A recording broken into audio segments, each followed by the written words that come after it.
होली और होलिका दहन की कथा, इतिहास और मुहूर्त सब कुछ जानिए।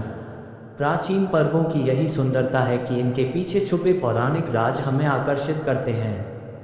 आइए जानें होलिका दहन का अभिप्राय और इतिहास।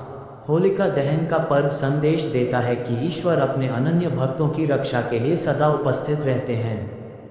होलिका दहन, होली त्योहार का पहला दिन फाल्गुन मास की पूर्णिमा को मनाया जाता है।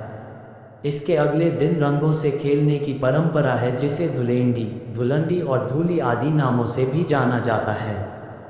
होली बुराई पर अच्छाई की विजय के उपलक्ष्य में मनाई जाती है।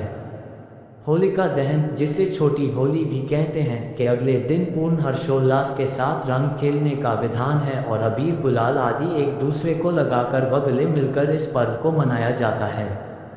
भारत में मनाए जाने वाले सबसे शानदार त्योहारों में से एक है होली। दिवाली की तरह ही इस त्योहार को भी अच्छाई की बुराई पर जीत का त्योहार माना जाता है।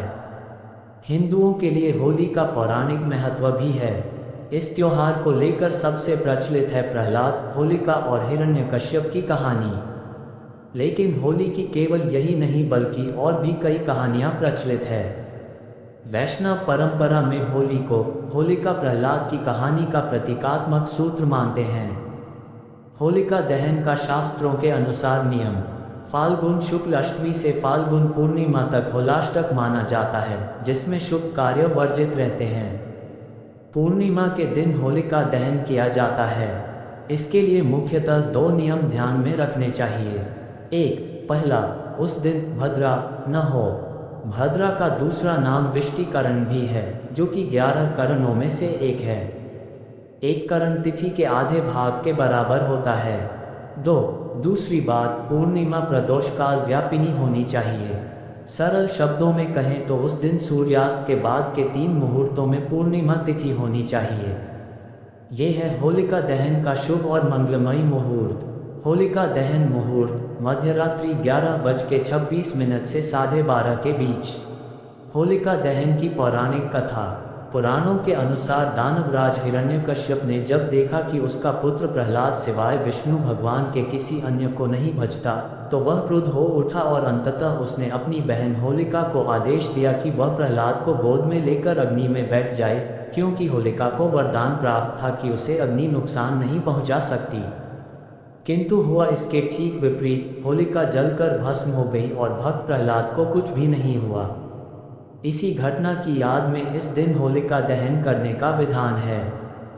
होली का पर्व संदेश देता है कि इसी प्रकार ईश्वर अपने अनन्य भक्तों की रक्षा के लिए सदा उपस्थित रहते हैं। होली की केवल यही नहीं बल्कि और भी कई कहानियाँ प्रचलित है। कामदेव को किया था भस्म। होली की एक कहानी कामदेव की भी है। पार्वती शिव से विवाह करना चाहती थी, लेकिन तपस्या में लीन शिव का ध्यान उनकी तरफ गया ही नहीं। ऐसे में प्यार के देवता कामदेव आगे आए और उन्होंने शिव पर पुष्प बाण चला दिया। तपस्या भंग होने से शिव को इतना गुस्सा आया कि उन्होंने अपनी तीसरी आंख खोल दी और उनके क्रोध की अग्नि में कामदेव भस्म हो गए।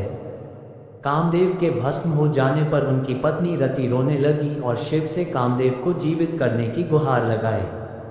अगले दिन तक शिव का क्रोध शांत हो चुका था। उन्होंने कामदेव को पुनर्जीवित किया। कामदेव के भस्म होने के दिन होलिका जलाई जाती है और उनके जीवित होने की खुशी में रंगों का त्योहार मनाया जाता है। महाभारत की कहानी। महाभारत की एक कहानी के मुताबिक युधिष्ठिर को श्री कृष्ण ने बताया, एक बार श्री राम के एक पूर्वज रघु के शासन में एक असुर महिला थी। उसे कोई भी नहीं मार सकता था, क्योंकि वह एक वरदान द्वारा संरक्षित थी। उसे गली में खेल रहे बच्चों के अलावा किसी से भी डर नहीं था। एक दिन गुरु वशिष्ठ ने बताया कि उसे मारा जा सकता है यदि बच्चे अपने हाथों में लकड़ी के छोटे टुकड़े लेकर शहर के बाहरी इलाके के पास चले जाएं और सूखी घास के साथ साथ उनका ढेर लगाकर जला दें। फिर उसके चारों ओर परिक्रमा दें, नृत्य करें, ताली बजाएं, गाना गाएं और नगाड़े बजाएं। फिर ऐसा ही किया गया। इस दिन को एक उत्सव के रूप में मनाया गया, जो बुराई पर एक मासूम दिल की जीत का प्रतीक है। श्री कृष्ण और पूतना की कहानी। होली का श्री कृष्ण से गहरा रिश्ता है। जहां इस त्योहार को राधा कृष्ण के प्रेम के प्रतीक के तौर पर देखा जाता है। वहीं पौराणिक कथा के अनुसार जब कंस को श्री कृष्ण के गोकुल में होने का पता चला तो उसने पूतना नामक राक्षसी को गोकुल में जन्म लेने वाले हर बच्चे को मारने के लिए भेजा। पूतना स्तनपान के बहाने शिशुओं को विषपान कराना था, लेकिन कृष्ण उसकी सच्चाई को समझ गए। उन्होंने दुग्धपान करते समय ही पूतना का वध कर दिया। कहा जाता है कि तभी से होली पर्व मनाने की मान्यता शुरू हुई। होलिका दहन का इतिहास। विंध्य पर्वतों के निकट स्थित रामगढ़ में मिले एक ईसा से 300 वर्ष पुराने अभिलेख में भी इसका उल्लेख मिलता है। कुछ लोग मानते हैं कि इसी दिन भगवान श्री कृष्ण ने पूतना नामक राक्षसी का वध किया था। इसी खुशी में गोपियों ने उनके साथ होली खेली थी।